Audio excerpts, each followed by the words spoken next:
5 লাখ টাকায় আসবে? অনেকের প্রশ্ন। ইন্ডিয়ান R15M বাইকটি 250 সিসির কারণে কি 5 লাখ টাকার মধ্যে আসবে কিনা অনেকে জানতে চান। তো সব কিছুই আজকের ভিডিওতে আমি আলোচনা করব। ভিডিওটি প্রথম থেকে শেষ পর্যন্ত আপনাদের ধৈর্য সহকারে দেখতে হবে, তাহলে বুঝতে পারবেন। চলুন কথা না বাড়িয়ে ভিডিওর মূল টপিকে যাই। আসসালামু আলাইকুম guys, it's me Arman Sarwar. আজকের ভিডিওতে কোন ব্র্যান্ডের বাইকের সম্পর্কে কথা বলতে যাচ্ছি অলরেডি থাম্বনেল বা টাইটেল দেখে বুঝিয়ে গেছেন। নতুন করে কি বলবো? তবে এখনো পর্যন্ত যারা আরমান সারোয়ার ইউটিউব চ্যানেলটি সাবস্ক্রাইব করেন নাই, তারা অবশ্যই Arman Sarwar YouTube channel subscribe করে ফেলবেন, যেন পরবর্তী আপডেট নোটিফিকেশন পেয়ে যান।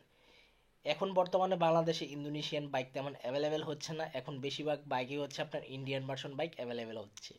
এলসি করে এখন মানুষ খালি ইন্ডিয়ান বাইক আনতেছে, ইন্দোনেশিয়ান আনতেছে না। তো কী কারণে আনতেছে না সেটা আমি জানি না, বাট বর্তমানে যেটা অ্যাভেলেবেল আছে সেটা নিয়ে আমি আলোচনা করব, আর বাজার দাম বর্তমান কত সেটাও বলে দিচ্ছি। তবে আপনাদের একটা জিনিস আমি ভুল ধারণা ভেঙে দিই, সেটা 5 লাখ টাকা এখন আসবে না। বিকজ 5 লাখ টাকায় আসবে না, বাট আস্তে আস্তে দাম কমতেছে, ইনশাল্লাহ হয়তো বা ভবিষ্যতে 5 লাখ টাকার মধ্যে আসতে পারে।